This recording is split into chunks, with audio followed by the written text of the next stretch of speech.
Welcome to the Gooder Podcast, where we talk with powerhouse women in CPG about their journeys to success. This episode is sponsored by Retail Voodoo, a brand development firm guiding mission-driven consumer brands to attract new and passionate consumer base, crush their categories through growth and innovation, and magnify their social and environmental impact. If your brand is in need of brand positioning, package design, or marketing activation, we are here to help. You can find more information at www.retail-voodoo.com.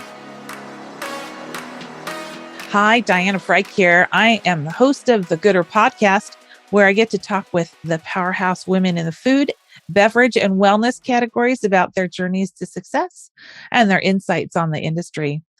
This episode is brought to you by Retail Voodoo. We are a brand development firm. Our clients include Starbucks, Kind, REI, PepsiCo, Hi-Key, and many other market leaders and Larket leaders. We provide strategic brand and design services for leading brands in the food, wellness, beverage, and fitness industries. If your goal is to increase market share, drive growth, or disrupt the marketplace with new and innovative ideas, give us a call and let's talk. You can find out more at retail-voodoo.com. Okay. Everybody, today I get to introduce you to Catherine Jaxon, who is a food allergy parent, really important, hang on to that, and a co-founder of Mission MightyMe, a company on a mission to end the food allergy epidemic by making it easy for parents to include peanuts and other common food allergens in their babies' diets early, and is now recommended to help prevent food allergies. Catherine and her husband, JJ, started the company with a world-renowned pediatric allergist, Dr. Gideon Lack. Did I get that right, Catherine? You did. Excellent. Dr. Lack's background or groundbreaking research changed pediatric feeding recommendations around the globe from, I'm going to re-record that. Okay. Dr. Lack's groundbreaking research changed pediatric feeding recommendations around the globe to help avoid allergens in infancy by introducing them early and often. Because of their daughter's experience with food allergies, the Jaxons decided to partner with Dr. Lack to develop a line of foods to help other families prevent them. Prior to founding MightyMe, Catherine was an award-winning journalist with CNN's Anderson Cooper 360 and CNN Presents documentaries. Okay, so that's a little bit more about her. Very excited to talk to her, but I really want to give a quick shout out to Miss Jess Wendell, founder of Maven Consulting Group, a strategic communications and public relations consultancy working with consumer brands. She introduced the two of us, me and Catherine, and had her on the podcast last year. We talked about PR trends and strategies. Great episode. You might want to find that. But if you want to see about how Maven Consulting can help you or your brand, check them out at mavenconsultingco.com. Okay, Catherine, how are you today? I am great. Thank you so much for having me on, Diana. My goodness. Want to echo your shout out to Jess because she's just wonderful. I'm so glad she connected us. Yes, she's good people and an incredibly hard worker. She is. She's fantastic. She's the we call her the anti-PR firm, which is exactly what you want. Yes.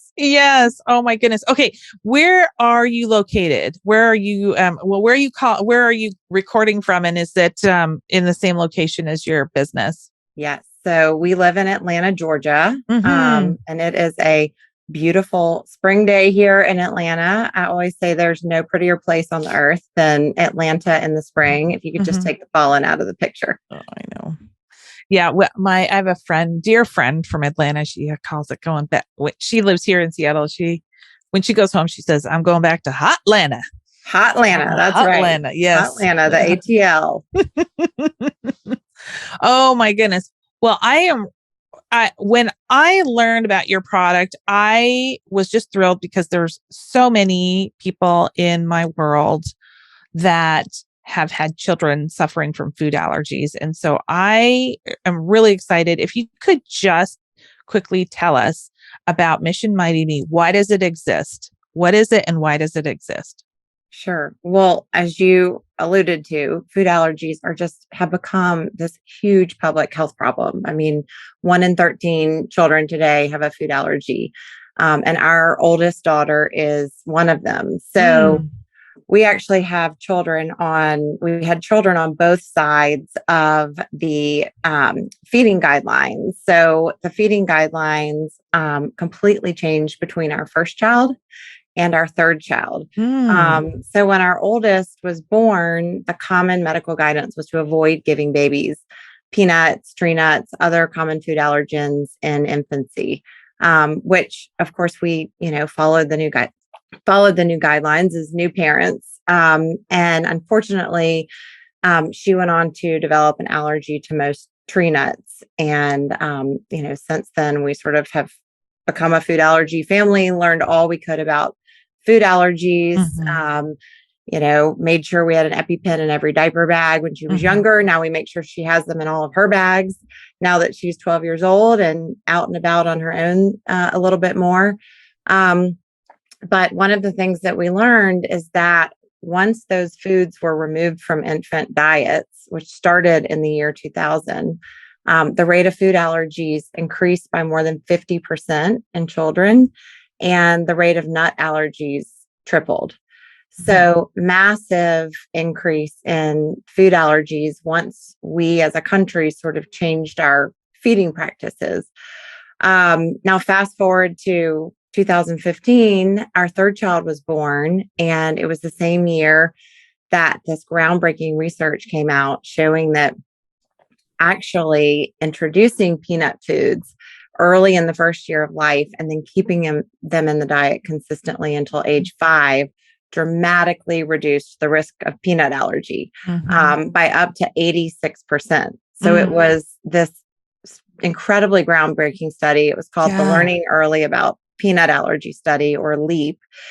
And I'm a former journalist, I'm a researcher. I read about this study and said to my husband, JJ, I said, we have got to do this for James to help avoid another food allergy in our family. Yeah.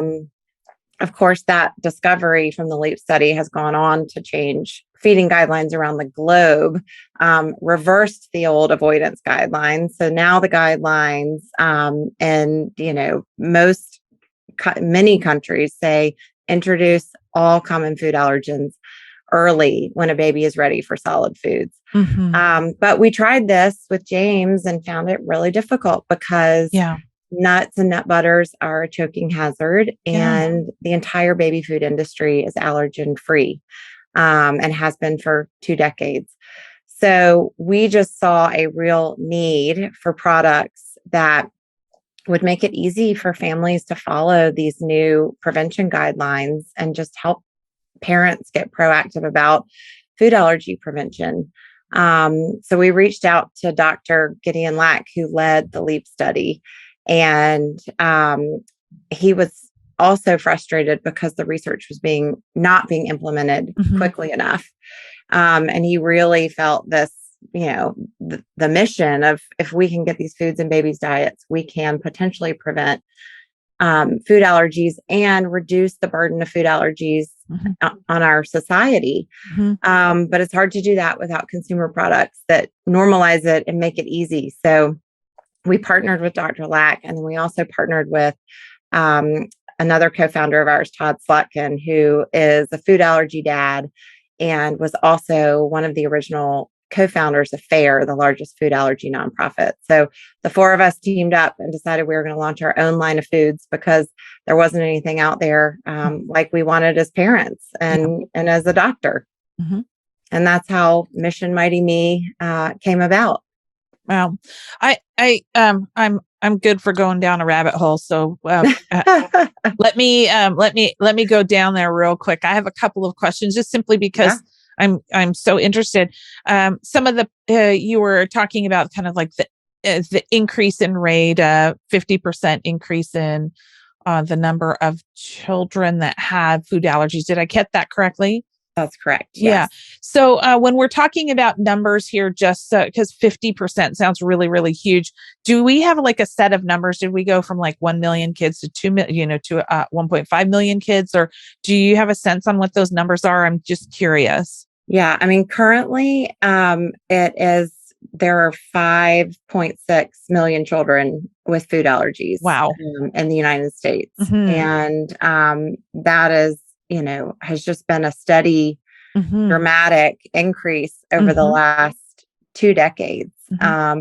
And there, of course, could be other factors at play. Yeah. There are lots of theories as to why, but, one of the major changes in feeding practices that we can point to culturally was that we took those foods out of babies' diets in the year 2000 and never put them back in.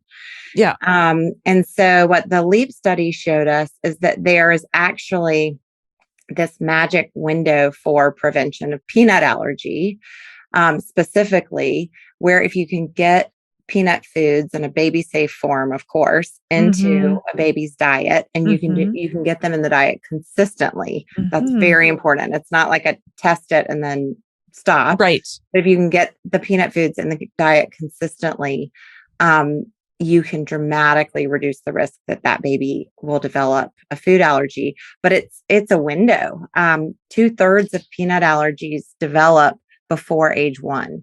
So getting fascinating into the diet in the first year of life, and for high risk babies even earlier, the guidelines recommend 4 to 6 months for high risk babies. It's so important. And while the most definitive research has been done around peanut, the guidelines for other allergenic foods have changed as well, just because it was such a definitive clinical trial that Dr. Lack led around peanut introduction. And so the thinking is that it very well may apply to all other foods. And it certainly can't hurt to introduce them early in hopes of preventing food allergies to those foods as well. I'm so fascinated about why nuts. Why not bananas or eggplants or corn? You know what I mean? It's like, I bet I could probably go talk with an epidemiologist or a scientist somewhere, and they would break down the molecular structure and go, Yes. blah, blah, blah. But it's just so fascinating to me that it's like nuts. Right. Yes, I agree. And Dr. Lack would be like the best person to explain that in very scientific terms to you. But, yeah, I'm sure. but basically an allergy to any food is our body thinking it is something bad, a foreign invader, something that has to be attacked. And so our body mounts an immune response to that food. And it's an overly aggressive immune response. And again, Dr. Lack could describe this much more eloquently than I could, but nuts have certain proteins that tend to trigger that type of reaction. Oh, really? More often than other foods. Now, of course, there are other there's the top 9 allergens. And peanuts and tree nuts happen to be one of them, but there's dairy and egg and wheat and soy and fish and crustacean, and I probably left one out. But what's interesting about all of these foods is, so we took them out of the diet of children for such a long time, of babies, and these foods are often some of the most nutrient dense foods to eat. They're incredibly healthy, and they're the types of foods that you want in a developing body and a developing brain. They're the kind of foods you want in that diet. You want to get eggs and wheat and peanuts and tree nuts into developing bodies. All of it. Yeah. It's so, I think that's probably like, that's a whole other topic. Like, how did we as a global culture start to change the diets? I'm sure it was like, well, easier for the kids. Like that's a rabbit hole that's on a different mountain. Like we talk about that another day. We've definitely had a culture of avoidance of fear of foods, fear of germs, fear of everything. Oh, and, girl, I do think it's kind of come back to roost bite us a little bit. Yeah. Mm-hmm. So let's go back here and I want to talk about this idea that if for those families that are living with this, they're already aware of the changes, diet protocols, and hopefully some of them will start hearing about your product now if they haven't already. But for the rest of us who don't really have that element in their family life on a regular basis, we still live in a world where like peanut allergies kill people all the time, which they do. But we also still live in a world where you cannot recover. You'll always have it. And what you are saying is actually we can actually outgrow food allergies by way of this understanding of I'm going to call it microdosing, because I think a lot of people understand that term, and I think that's effectively what it is. But maybe can you talk a little bit about that? Like we can, right? Is it just with nuts, or are we trying this with other kind of allergens at the same time? Yeah. Well, just one point to clarify is that once a child or anybody has developed a food allergy to any food, they have to avoid it completely. So the window has closed at that point. Gotcha. Now, if they're working with an allergist, there are oral immunotherapy, desensitization kind of things that they can do, but it is not a cure. Currently, unfortunately, there is no cure. I'm so hopeful for our oldest daughter and the millions of other kids with food allergies that there will be a cure.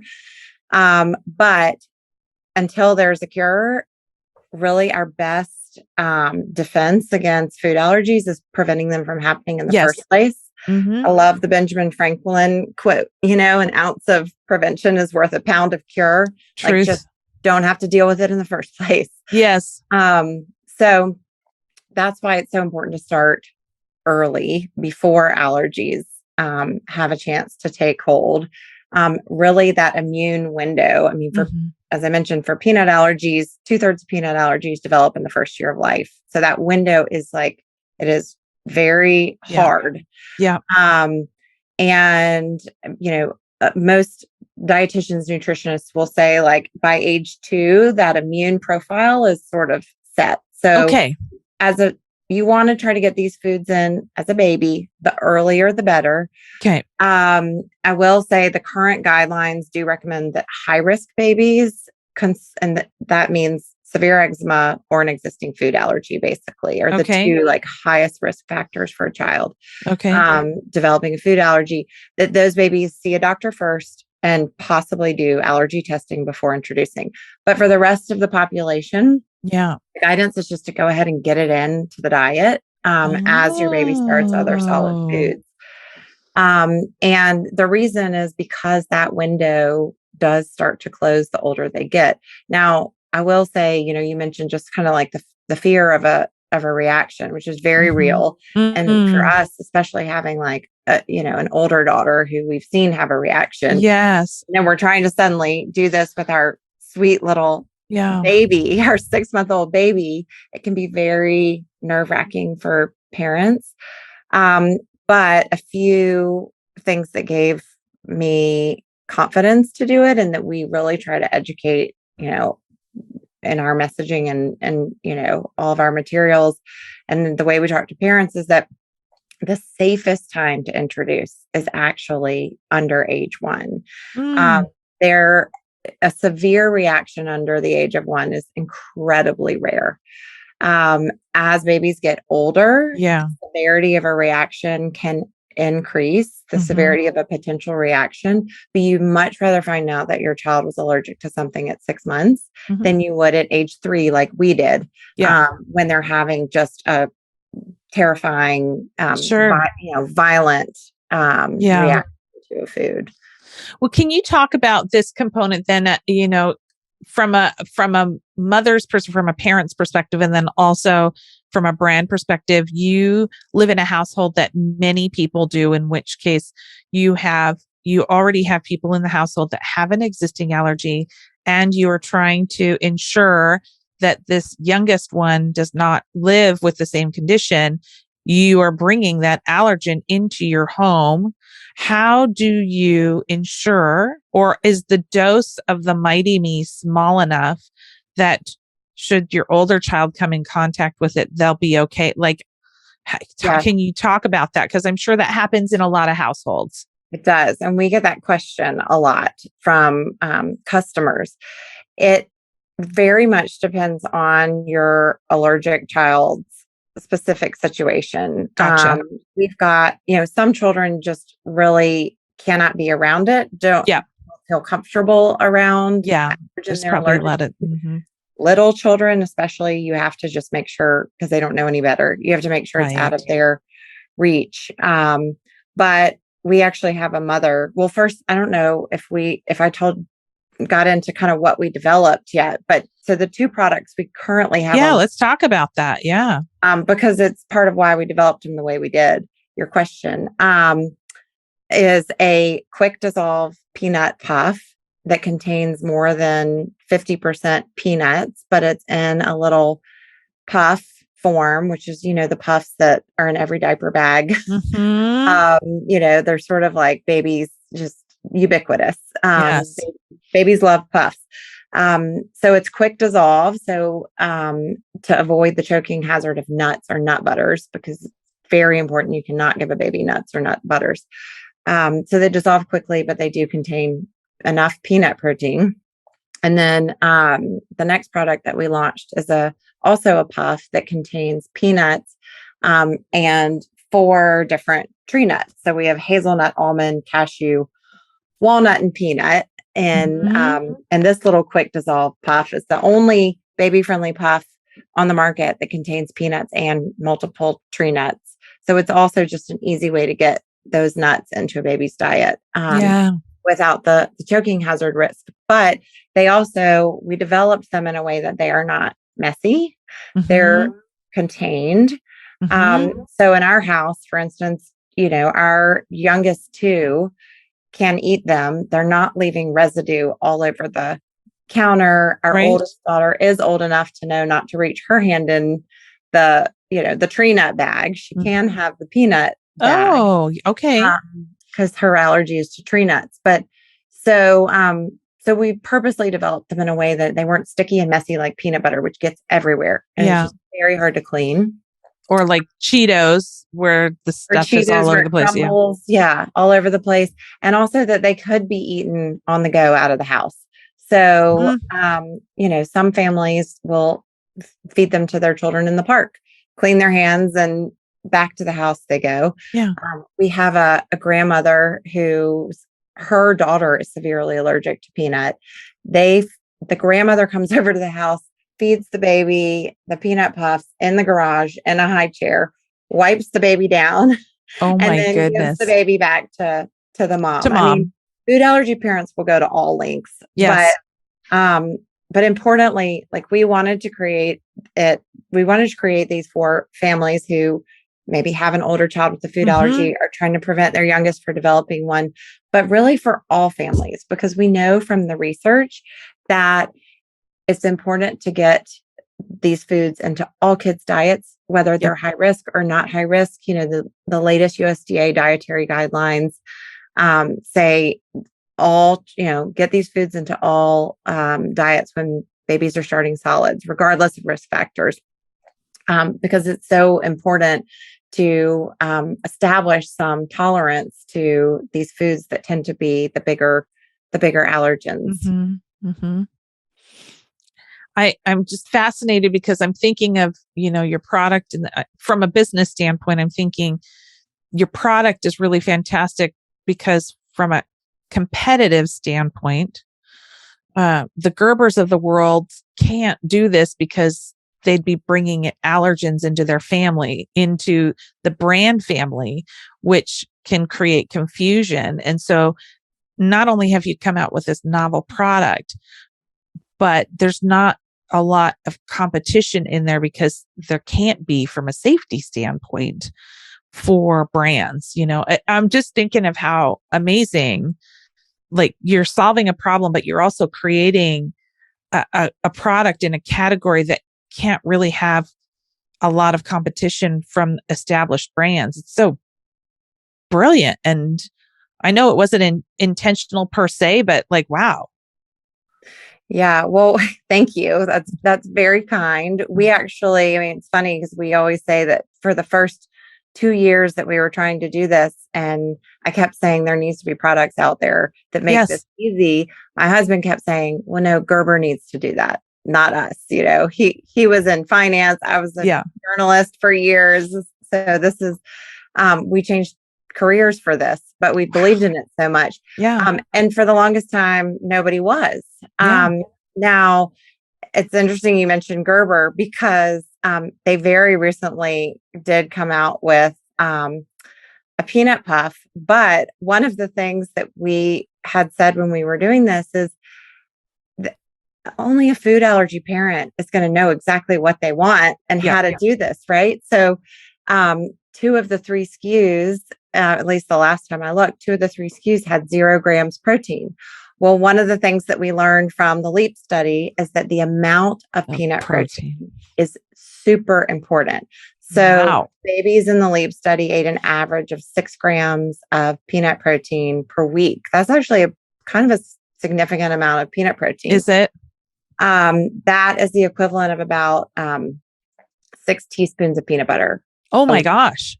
So we developed our pouches. So 1 peanut puff pouch would deliver 6 grams peanut protein a week. So you wouldn't even have to think about, am I getting enough? Wow. Now for most babies, the guidance is just like, get it in the diet,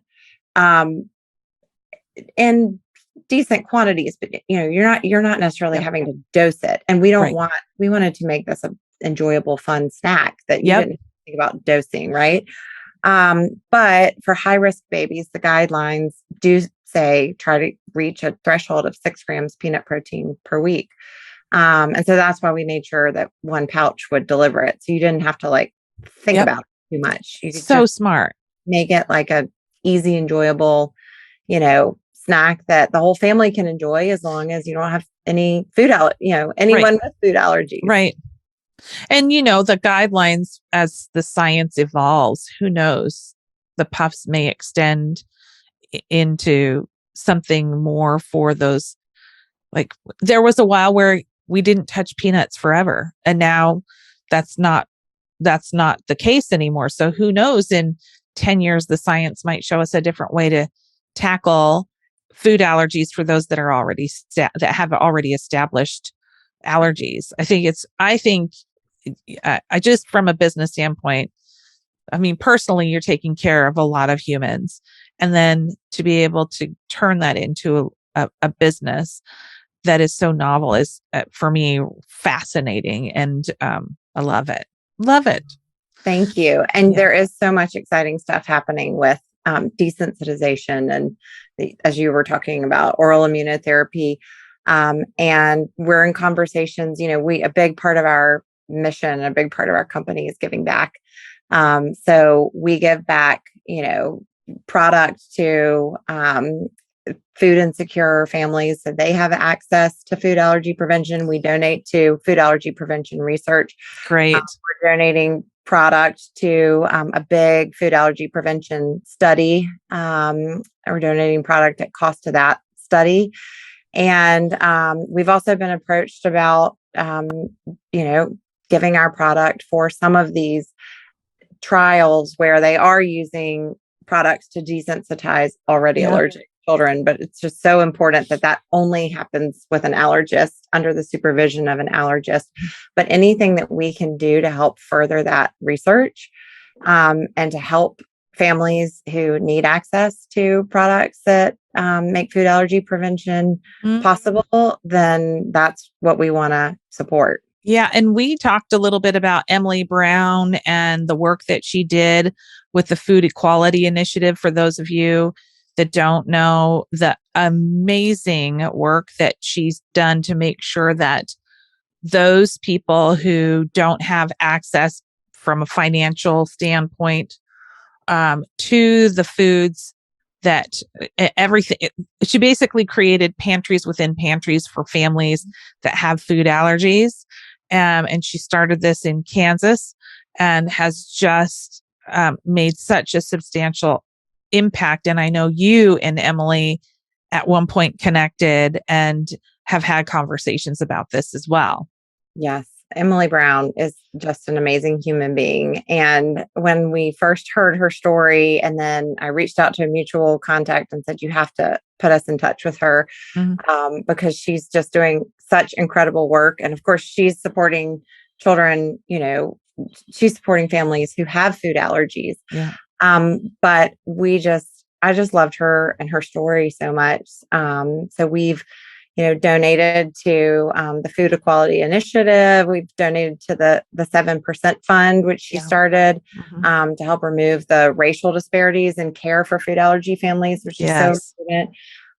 We actually gave a lot of product to Children's Mercy Hospital in Kansas in her honor because we were just so inspired by her work. So, we are very focused on supporting any research or causes that focus on food allergy prevention. But as a food allergy family, we want to support the food allergy community as well. And she's just one of the best spokespeople for that community. Yeah. Tell me a little bit now. You guys started this project and you're still kind of new, right? We're not a 10-year-old company, but I'm curious, when did you and JJ look at each other and go, we've got a thing here. This is real. This is going to happen. Yeah.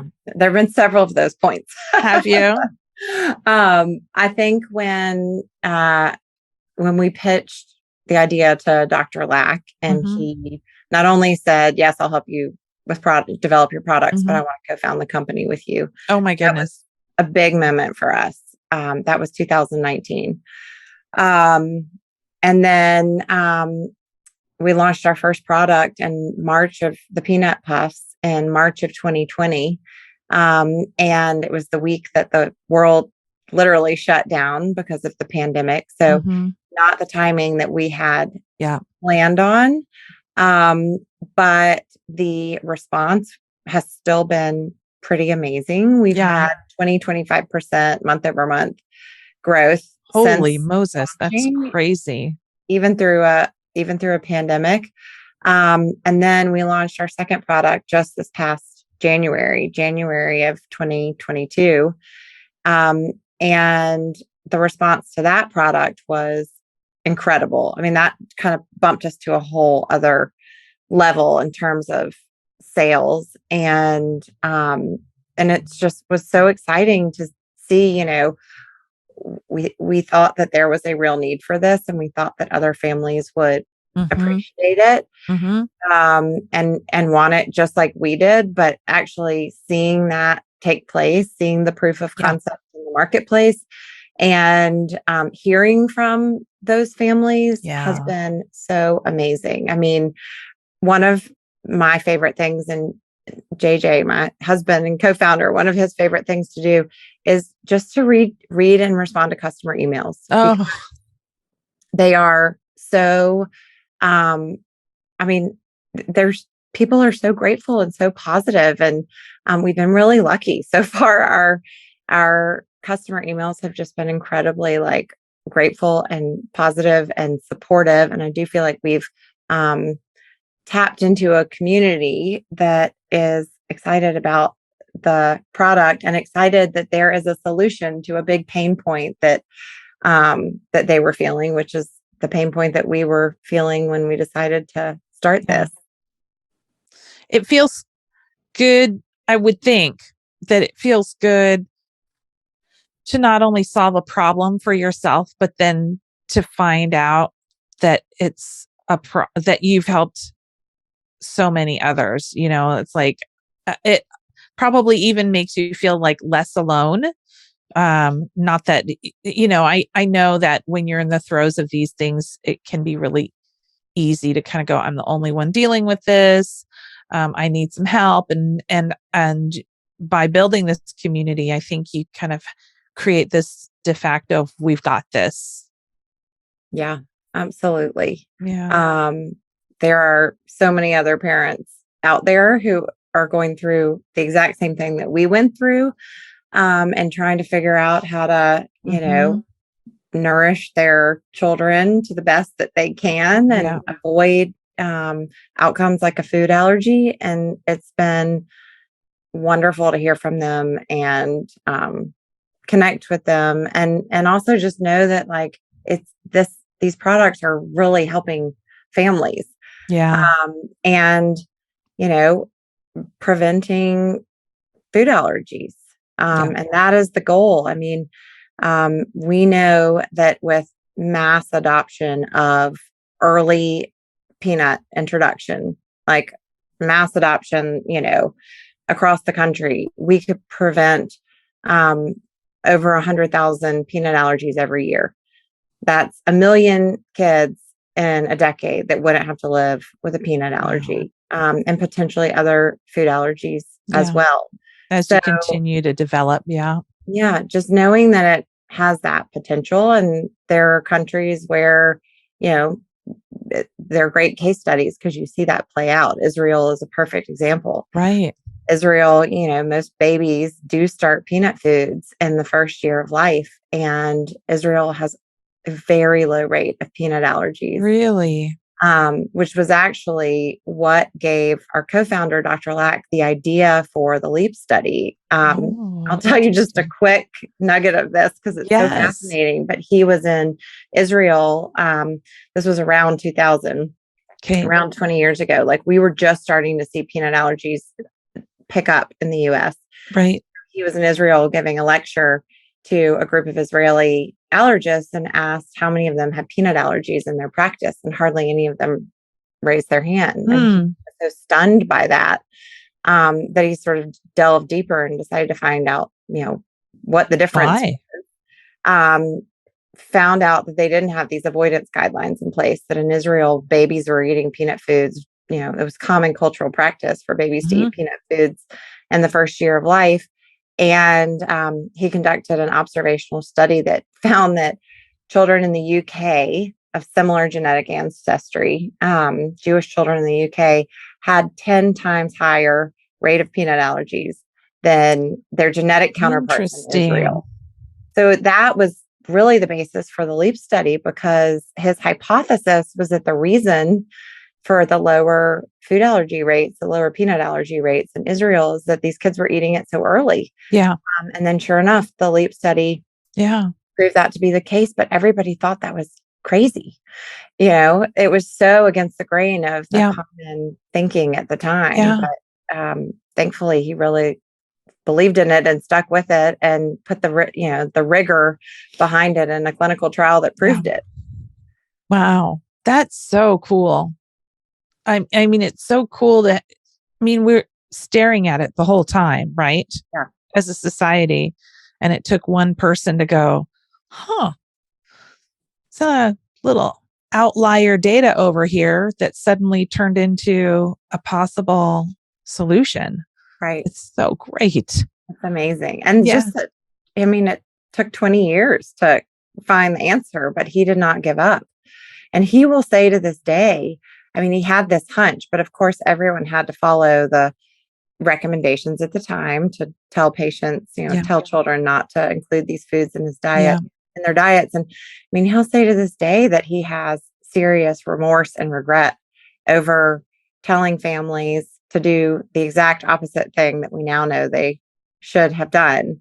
But nobody knew any better, right? And he thankfully stuck with it until we had enough data, like real data, that could change the recommendations officially. Yeah.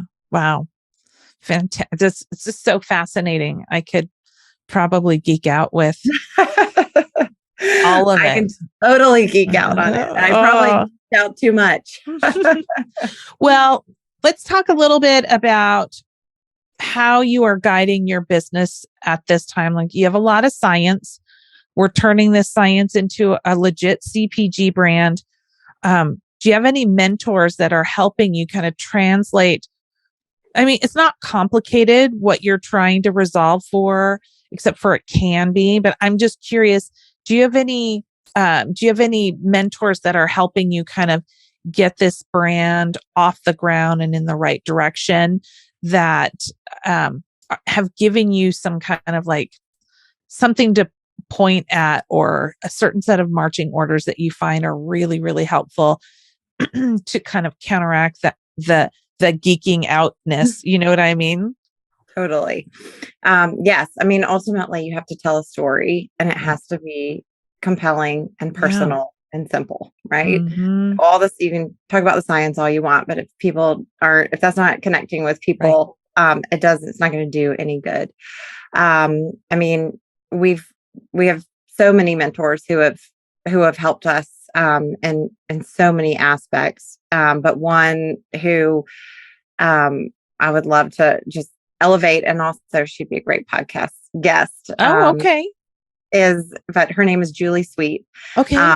Julie, she's the chief strategy and creative officer for Purely Righteous Brands. And so Purely Righteous did our initial branding, and we worked with Julie very closely on figuring out, our messaging and our target market. And she just has such a smart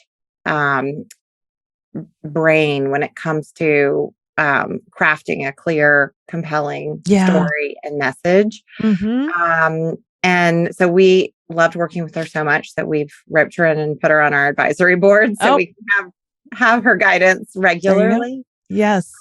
But she would always say, I mean, this was even the very beginning, she would say, I think that one of your secret weapons is that you used to be a journalist, and you know how to tell stories, and you love storytelling and writing. And that is going to be so important for this brand. And I'm not saying we have figured it out. We are always trying to dial it in. But one thing that we landed on is that we wanted it to be simple and approachable and fun. And we did not come across as medicalized, scary,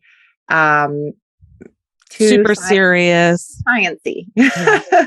Even though we have all the science, as much science as you possibly could, backing this product, we wanted it to feel like something that was fun and enjoyable, and parents wouldn't have to think too hard about, do I have to dose it? Do I have to mix it into a bottle? We wanted it to be a food form that was familiar, but also totally different because it contained these ingredients. It contains nuts. So Julie is definitely one of our mentors that has been from the beginning. That's awesome.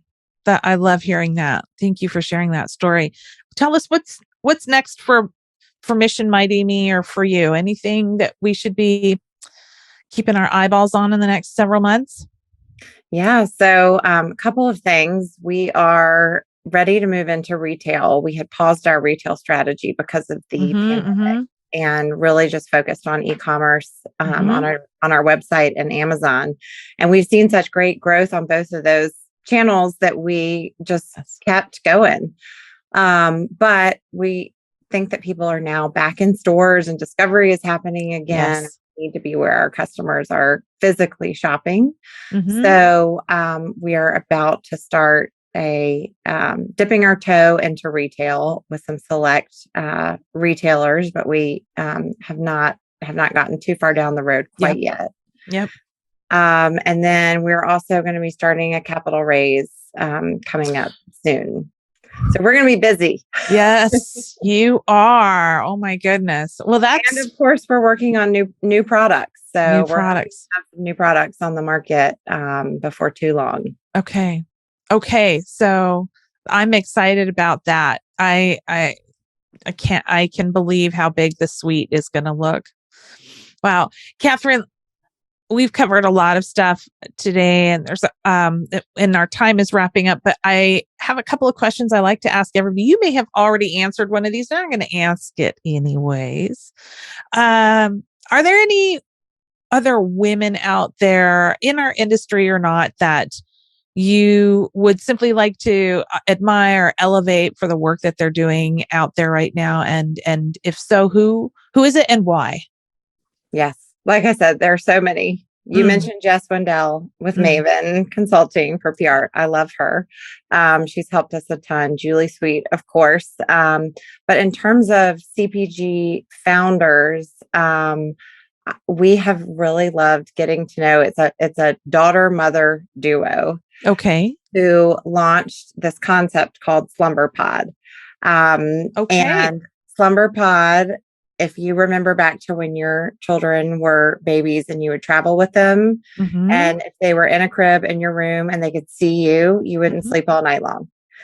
Because they'd be, Mom, wake up.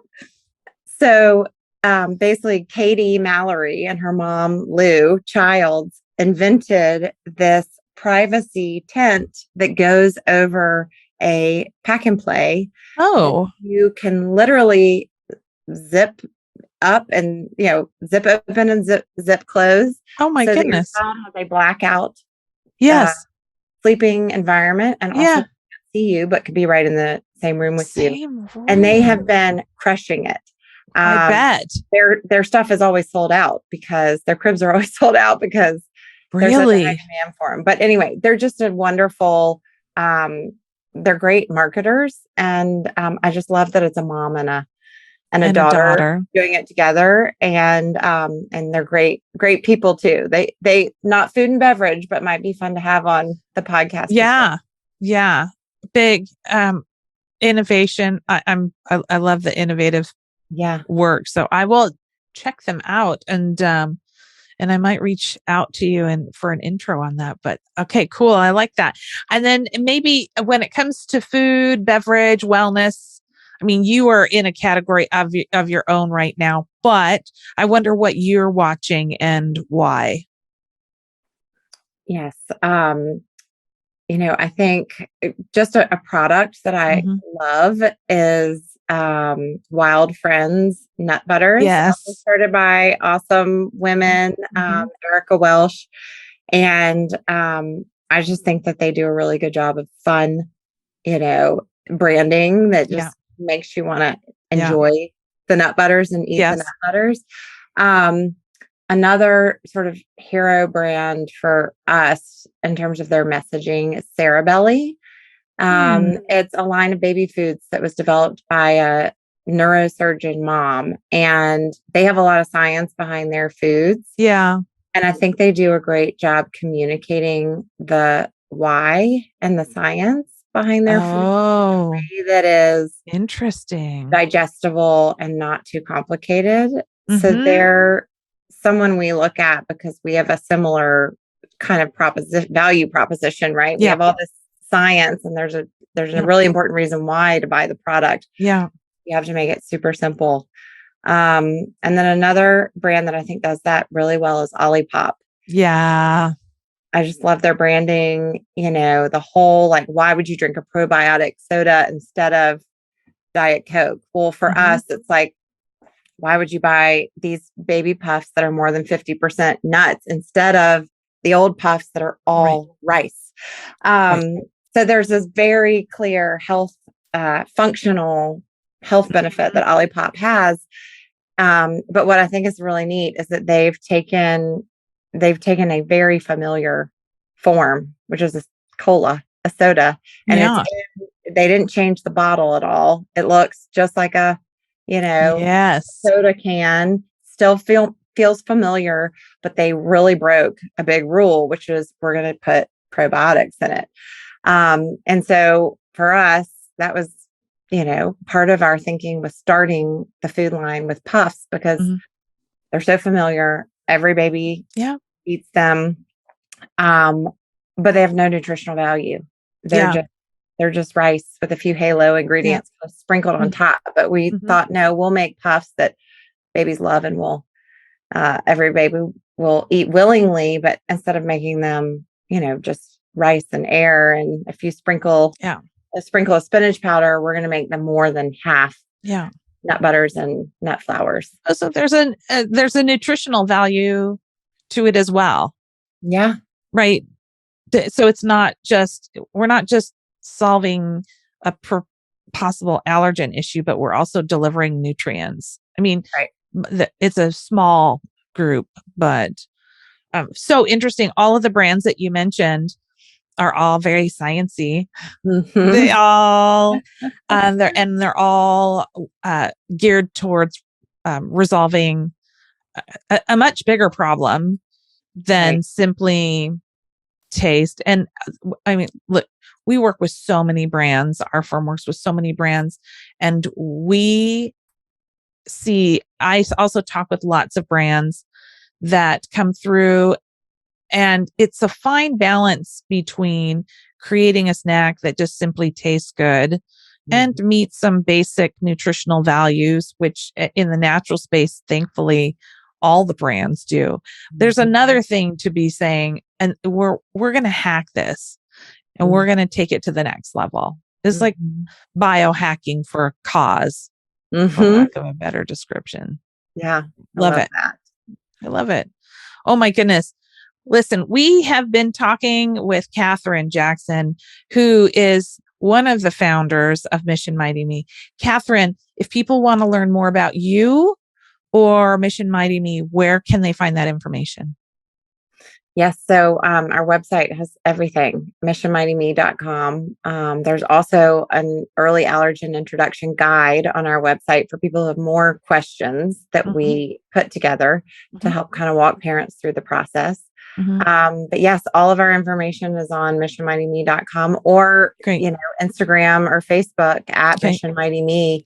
And you can just shoot us a DM and I will get back to you. Great. Retailers and distributors, as well as customers, that sort of thing. Excellent. Yes. And the best email, if nobody wants to go digging for it, the best email is probably info@missionmightime.com, which comes straight to our inbox. Excellent. Awesome. Thank you so much for your time today, Catherine. I have really enjoyed spending time with you. I really when are we going to be in the same city together so we can have a drink? So, because I want to talk more and learn more. I also want to thank all of you listeners today. Thank you for joining us. If you've liked this episode, please share it with a friend. This is in particular, I think, a really fantastic one to share. Otherwise, have a great rest of your day, and we'll catch you all next time on the Gooder Podcast.